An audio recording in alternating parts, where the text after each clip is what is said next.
Congressman John Lewis spent a lifetime fighting for equality. When the Georgia representative died in 2020, aged 80, America changed profoundly from when Lewis fought for desegregation as a young civil rights activist.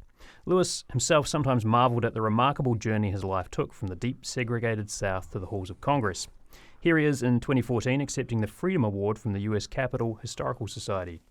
The people of this great nation have brought me a mighty long way from the red hills of Alabama, from the muddy road where I was born, the son of a sharecropper, picking cotton, gathering peanuts, pulling corn, and preaching to chickens.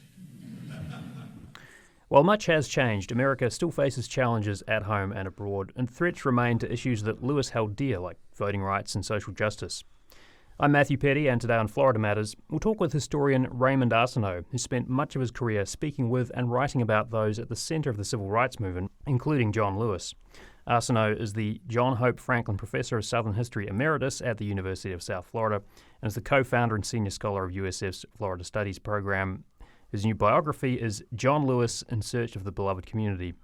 We'll talk about how Lewis became one of the leading figures in the civil rights movement, his commitment to nonviolent direct action, and his long career in Congress, and why his legacy still resonates today. Professor Arsenault, thank you so much for joining us. My pleasure. Well, we heard there Lewis referring to preaching to chickens in the soundbite, and you write about his childhood ambition to become a pastor, but I want to skip forward a little way to 1955. So Lewis is 15, and his interests in civil rights activism are forming, and I wanted to see if you could read from a passage on page 27. Let me just... Although Lewis did not yet have all the words to describe what he wanted to do with his life, he knew he had to do something to make at least his part of the world a more just and humane place. He was ready to become an activist for social justice, even if he didn't understand all the implications of that. The watchwords of his life, seeking the beloved community and promoting good trouble, lay in his future, but he had reached a tipping point in his journey to a life devoted to purposeful action. All he needed was a role model to show him how he could draw on the wellspring of courage and commitment flowing through his heart and mind. So a couple of things had happened around this time, and they had a big impact on Lewis. For a start, it's a year after the milestone Supreme Court ruling, Brown versus Board of Education, that led to the desegregation of public schools. And in August 1955, 14-year-old Emmett Till was murdered in a racially motivated killing that shocked the country. Now, you write that the role model Lewis eventually found turned out to be the entire black community of Montgomery, Alabama during the bus boycott. So how did that boycott influence Lewis? Well, the Montgomery boycott, which lasted over a year, really came out of nowhere. No one expected it, particularly in a conservative community like Montgomery. It was later known as the Miracle in Montgomery. Of course, it led to the kind of rise of Martin Luther King Jr. as sort of the American Gandhi. And for Lewis, it was really a display of the social gospel, another way of looking at religion, not just pie in the sky and talking about what will happen to you in heaven, but reforming and revolutionizing things down on earth. And so King became his model. He heard him give a radio sermon, and that really changed his life. Mm-hmm. Now, when he was a student at American Baptist Theological Seminary, he decided to try and desegregate Troy State University, and this led to his meeting with his hero, Dr. Martin Luther King Jr. At this point, he's 18 years old, so tell us about that meeting. How did that go? Well, he had spent just a few months as a freshman at American Baptist, and he was very disappointed that no one else seemed to be interested in the social gospel. And he met with the president of the university and talked about organizing a campus branch of the NAACP. And the president explained, we can't do that. We'll lose our funding from a predominantly white Methodist organization. And so he started thinking, well, maybe this isn't the right place for me. And so he thought about, he was also greatly affected by Rutherford Lucy's attempt to desegregate the University of Alabama. And he thought, well, maybe I'll try that with Troy State. And so he wrote Dr. King and met with him. That's when Dr. King started calling him the boy from Troy. And so King said, well, we'll support you, but you've got to realize this is going to be a dangerous thing, and you'll be in jeopardy, and probably your family will be in jeopardy. And so you'll have to get your parents on board. And he did for one day. They just agreed, if that's what you really believe in, we don't quite understand why you're doing it, but if you want to apply to Troy and face all of the opposition, so be it. But then the next morning they said, we just can't do it. You know, he had 9 siblings. You're going to put all of us in danger, and so please don't do it. And so he abided by their wishes. Now, in 1958, he met another mentor, James Lawson. What impact did Lawson have on Lewis's life and his civil rights activism? And this is also where the idea of the beloved community comes in. So can you explain that? Well, Jim Lawson was an extraordinary figure. In fact, he still is. He's still alive. He's still working for social justice with all of his might. Lawson was a pacifist. He was affiliated with the Fellowship of Reconciliation. He'd actually met Dr. King a couple of years before, and King suggested, why don't you go south? Lawson was thinking about going on to graduate school. He said, no, go south and start giving nonviolent workshops, and that's what he did. He ended up in Nashville in 1958, and once a week he would meet with these students, and John Lewis was one of the first. Diane Nash, Jim Bevel, Bernard Lafayette, many of the people who became major figures in the movement, kind of the shock troops of the movement, became freedom riders and then went on to do other things. Lawson's an extraordinarily charismatic person. I've heard him speak many times, and there's no one quite like him. And he just kind of trained them in a way that no one else in the movement was trained. Right. These were not just sitting around talking. These were actually, here are the scenarios. This is what's going to happen. Let's act it out and see how you react. Yeah, they did kind of role-playing where they would beat each other up and spit on each other and use racial epithets and to make sure that they would not fight back, that they would be truly nonviolent in a Gandhian sense. And Lawson just inspired them to follow him. And they actually were preparing to do a first sit-in. They were actually sort of upended by the Greensboro in February of 1960. Greensboro was first, but they were already preparing, already had kind of trial runs, and the Nashville student movement, there was nothing else like it in the South, really. I mean, there were student movements all over, but nothing like Nashville. They were probably the most religious, the most connected to the beloved community, which was Lawson's kind of main concept and also Dr. King had the same kind of thing, orientation. And what is that for our listeners? Almost a kind of utopian notion. A beloved community is a world where there's no division, where there's no other. Well, one way to put it is a world where you love your enemies as much as you love your friends. I suppose in the real sense of the beloved community, there are no more enemies, but it's a way of peace and justice. And John Lewis and the others knew they probably would never see anything like that, but fighting for it was what they were all about. What strikes me as interesting is that this is something that Lewis kind of carried with him throughout his entire life, and a lot of his colleagues kind of veered away from that at one point or another, right? They sort of saw this utopia as something unattainable and kind of became a little more insular in some cases, but he really tried to kind of keep working on that utopian idea. He never wavered. Just a deep, passionate commitment that informed everything that he did.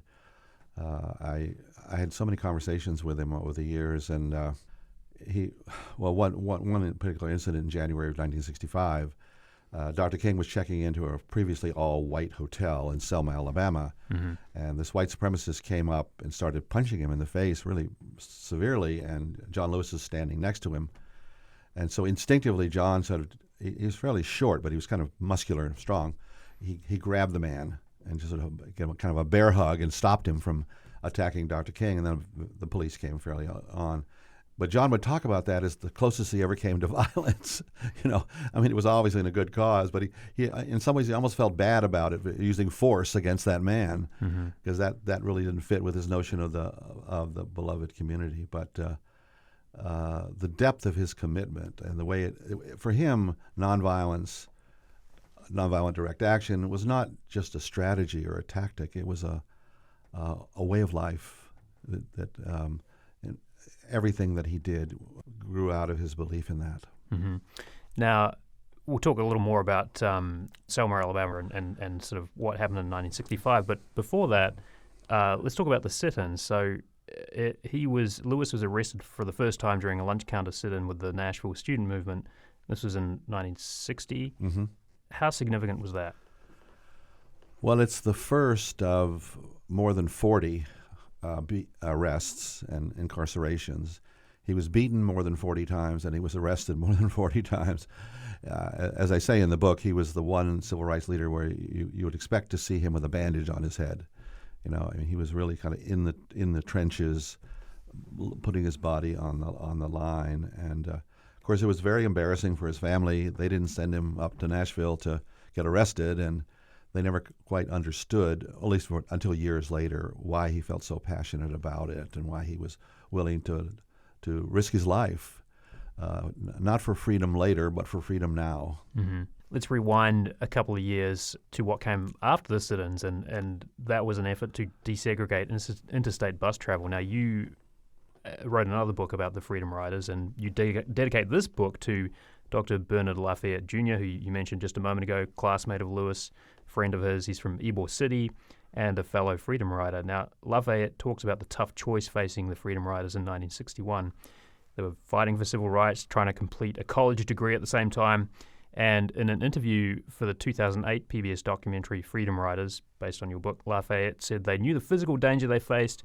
They also knew they risked disappointing their parents who'd sacrificed a lot themselves to put them through college. And there's sometimes there are things that you have to do, and you know you have to do them, and you cannot explain them. You just know. There is no argument about it. There's no both sides. There's one thing that you know that you have to do, regardless of what others do. You know what you have to do because you have a conscience. And it's not someone else's conscience. It's your conscience that you have to live with. And you had to make sure that once you make that step, that you were going to take some leadership in making change, then there was nothing more important than that. Even death itself, the awareness that death was impending, would not make a difference. In fact, we made out our wills. We wrote our wills before we left for the Freedom Rides. So just how well-founded were the fears of those Freedom Riders? Well, they were very real. Many of them, not John and not Bernard, had not been in the Deep South before. They didn't know quite what they were up against. John clearly did, and Bernard did, of course. And they were really, Bernard's an extraordinary figure in his own right. I mean, he's maybe the most important civil rights leader to come out of Florida. And he's still going. He's still doing nonviolent workshops, 84 years old. He was very helpful to me in writing this book. He's become a dear friend of mine, but he and John were kind of joined at the hip and were roommates and comrades in arms. And when John got diagnosed with pancreatic cancer in December of 2019, and he only lived a few months, I was going to do some more interviews with him, but I didn't. I didn't want to bother him. I had a lot of contact with him, and I thought I pretty much knew what I wanted to write. But Bernard filled in a lot of holes. He's an extraordinary human being. So was he who introduced you to? Was it Bernard who introduced you to John? Is that how you got to know John? No, actually, I was beginning my book on the Freedom Riders, and I did an interview with John in his office in Washington, and he was actually at the same time organizing the 40th reunion of the Freedom Riders. It was 2001. Mm-hmm. And he was having a hard time finding some of them. There were 436 of them. He was one of the original 13 on the first ride, but there were eventually more than 60 rides. But I had been looking them up, and I'd found a lot of them. So we sort of joined forces, and he sort of made me an honorary Freedom Rider, invited me to of course, come and participate in the reunion, and treated me like a Freedom Rider, really. And that was the first of many things like that I would lead civil rights tours in the Deep South, and I'd always have Freedom Riders on the bus. So, John would do anything he could to help me, and through that I met Bernard through John. Mm-hmm. Let's talk more about the speech that Lewis gave at the March on Washington. So this is 1963, a couple of years after that first Freedom Ride. Let's just hear a little bit of that speech. We are tired. We are tired of being beaten by policemen. We're tired of seeing our people locked up in jail over and over again. And then you holler, be patient. How long can we be patient? We want our freedom, and we want it now.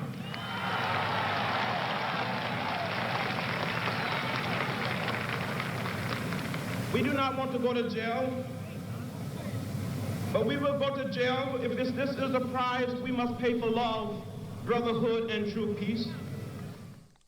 I mean, this is kind of an extraordinary speech because, as you point out, he's the youngest member of the Big Six, the civil rights leaders of the time. He's 23 years old. He's addressing a crowd of nearly 250,000 people. And he got a lot of pushback for his speech, right? He spent a lot of time crafting it, and it was kind of decided that it was too radical. So that was not the speech they really wanted to give. He had to rewrite it the hour before he gave it, and it wasn't at all clear that he'd even be allowed to give it. I mean, A. Philip Randolph, who'd been dreaming about a march like this for years, finally, when everybody was trying to get John to cut out the most radical parts of the speech, for example, there was a reference to creating a civil rights movement that would cut through the South like Sherman's army, in the March to the Sea, and that was a little too radical for the other leaders, and they were afraid it would alienate the Kennedy administration. But so he didn't give the radical speech that he wanted to give, but it was plenty radical, certainly compared to the other speeches. And it was a real test of him. He was such a passionate person, quiet, really. I mean, when you talk to him, he had a kind of low voice. I mean, his oratorical voice was powerful, but he was sort of a shy person. He wasn't one to take the limelight, even though he ended up doing it, almost without ego, without any sense of himself really being independent from the larger cause. But he had to be somewhat pragmatic in giving that speech. You're listening to Florida Matters. We're talking with Raymond Arsenault about his biography of John Lewis, John Lewis in Search of the Beloved Community. Still to come. We were so peaceful, so quiet, no one saying a word. We were beaten, tear gas. Some of us was left bloody right here on this bridge. We'll talk more about Bloody Sunday and what came after when we return. Welcome back to Florida Matters. I'm Matthew Petty. We're talking with historian Raymond Arsenault about his biography, John Lewis in Search of the Beloved Community. Now, your book details the chaos and violence that John and other civil rights advocates faced as they pushed to desegregate lunch counters, buses and schools and fought for voting rights. In late summer 1963, the Ku Klux Klan bombed the 16th Street Baptist Church in Birmingham, killing 4 girls and injuring 21 children. In November that year, John F. Kennedy was assassinated, and you write, SNCC staff members in the Deep South suddenly felt more vulnerable.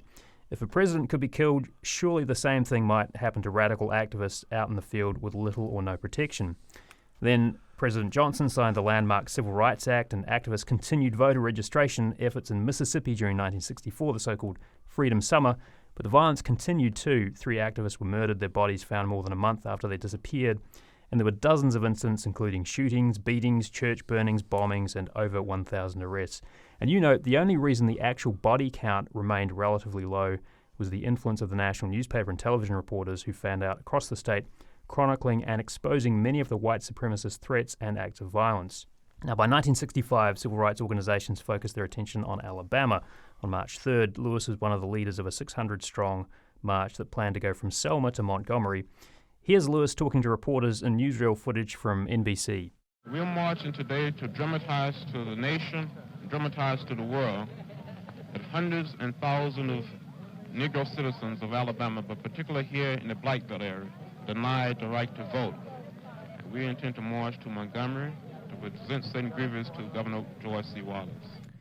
Now, the marchers only made it over the Edmund Pettus Bridge on the outskirts of town before they were beaten by Alabama state troopers. And Lewis in 2015, during the 50th anniversary of Bloody Sunday, describes that.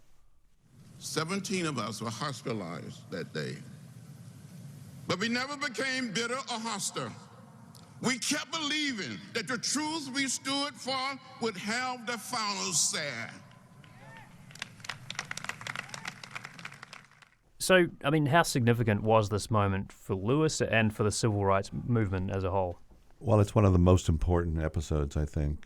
I was there in 2015 to hear him give that speech, and I was too young for the original Selma Montgomery March, but I made sure I was there for the 50th, and there were almost 200,000 people there. It was an incredible. I've never seen anything quite like it, and John had to recreate this scene many, many times in his life, and one only can wonder what it was like psychologically for him to do that, because as he said, I thought I was going to die.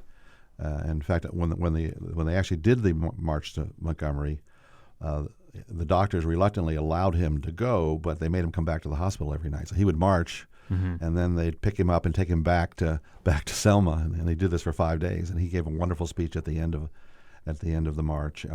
But that was really the proof of the pudding, I think, that he led those 600 marchers and never flinched. He was willing to die, and thought he was going to at that point, but somehow somebody was looking after him. I don't know. It's just amazing. In his later life, when he lost all his hair, you could see all the marks of all the beatings that he had. But it didn't. Nothing seemed to faze him.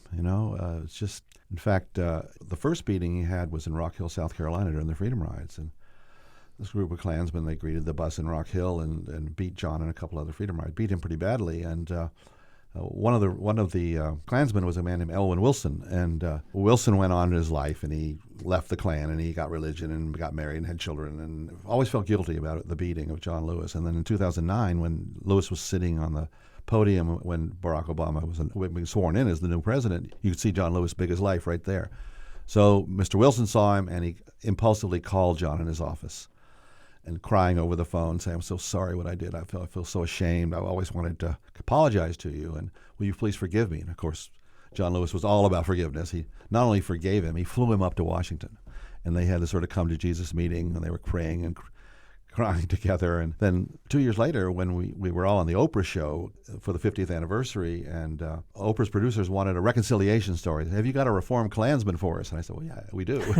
So Mr. Wilson came on, and I was sitting right next to John. I was off camera, and then there's Mr. Wilson and then John, and Oprah asked him the first question, and he just froze. You could see he was just panicked. He's got 20 million people watching and 180 Freedom Riders in the audience, and so she tries again to get him to answer a question. And you can see he was about to bolt off the stage. And John just, out of nowhere, he reaches out his left hand and clasps Mr. Wilson's right hand and says in a voice that everybody could hear, "He's my brother. He's my brother." And he meant it. I mean, that's the whole notion of reaching the beloved community where you can love your enemies as much as you love your friends. And it was such an act of compassion and just generosity that, for me, that'll always be the true John Lewis. Mm-hmm. Do you see elected officials today, or just regular citizens, picking up on those ideals that Lewis embodied? I think a lot of people have. I've been doing speeches all over the country in the last few months since the book came out in January, and I was struck by, first of all, how much people adored and respected Lewis. People would come up to me after my talks with tears in their eyes. And they'd always ask me, "Is there another John Lewis?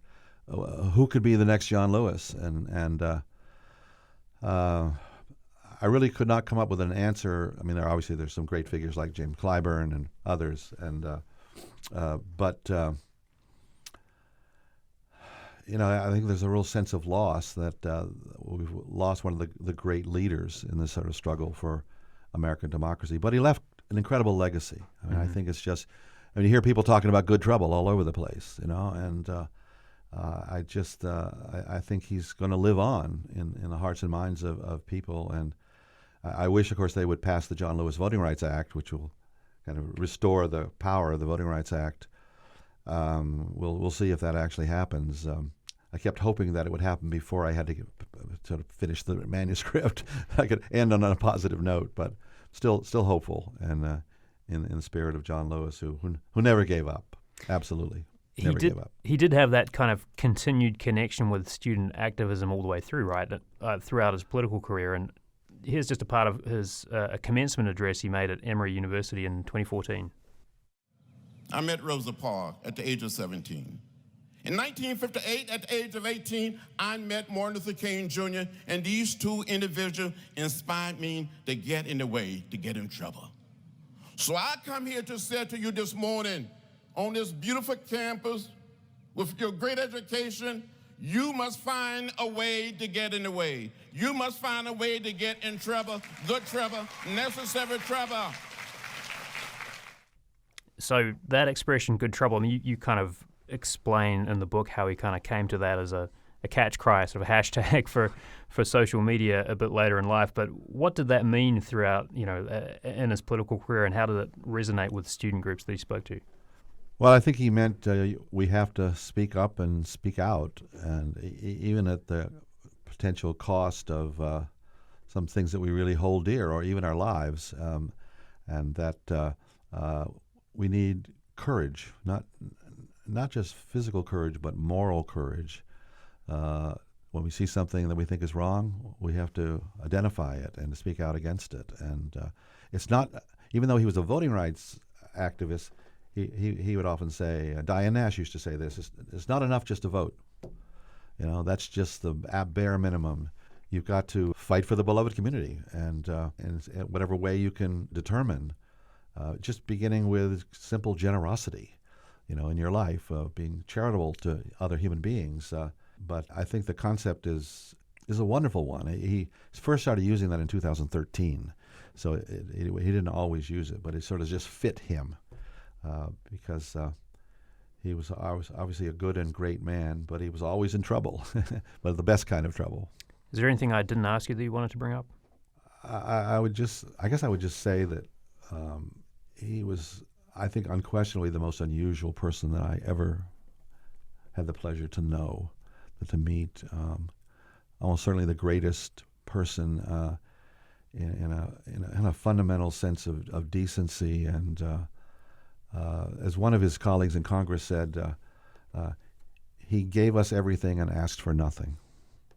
That was kind of, I think, the best way to sum him up. He was just, I don't know if we'll ever see his likes again. I hope so. I really do. I think, Brian Stevenson and the Equal Justice Initiative in Montgomery reminds me of Lewis, not a politician, but that same kind of extraordinary kind of moral power to affect people's lives. And so I hope there'll be more John Lewises. But I think even if there aren't, he'll continue to inspire us in the best of ways.